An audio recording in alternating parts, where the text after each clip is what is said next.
Happy Thursday everyone! Kasi Thursday ngayon, driving tips tayo mga idol. Bilang isang babaeng driver ay isi-share ko sa inyo ang mga karanasan ko bilang isang lady driver. Kasi Thursday ngayon, may driving tips tayo mga idol.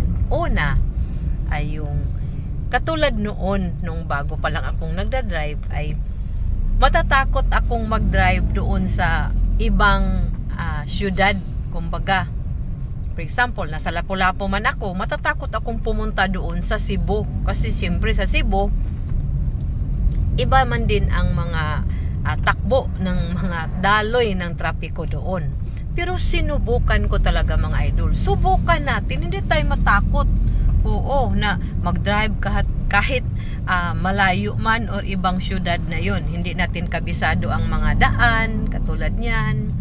So, ang importante lang mga idol, kung anong natutunan natin sa ating pagdadrive, i-apply natin.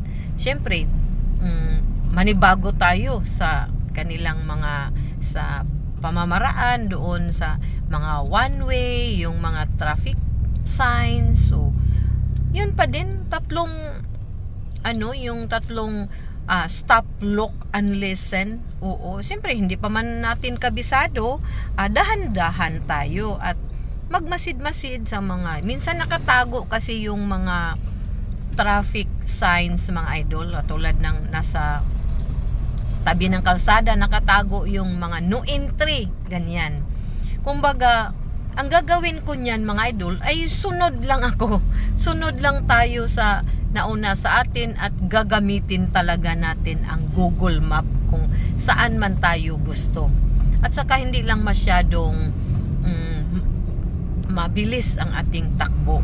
Kasi katulad niyan, syudad na. So, ako, nasanay man ako sa doon lang sa province, nagdadrive. Hindi naman masyadong province talaga, pero iba man din. So, dahan-dahan lang tayo sa pag-drive and then magdistansya talaga katulad niyan.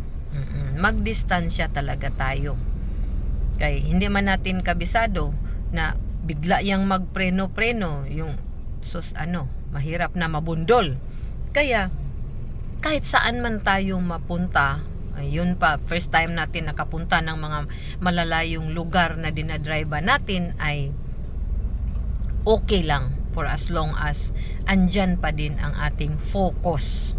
Oo, magmasid-masid, stop, look, and listen. So yun lang mga idol ang ating driving tips ngayong araw ng Huwebes. Maraming salamat, sana nakatulong at mag-ingat tayo.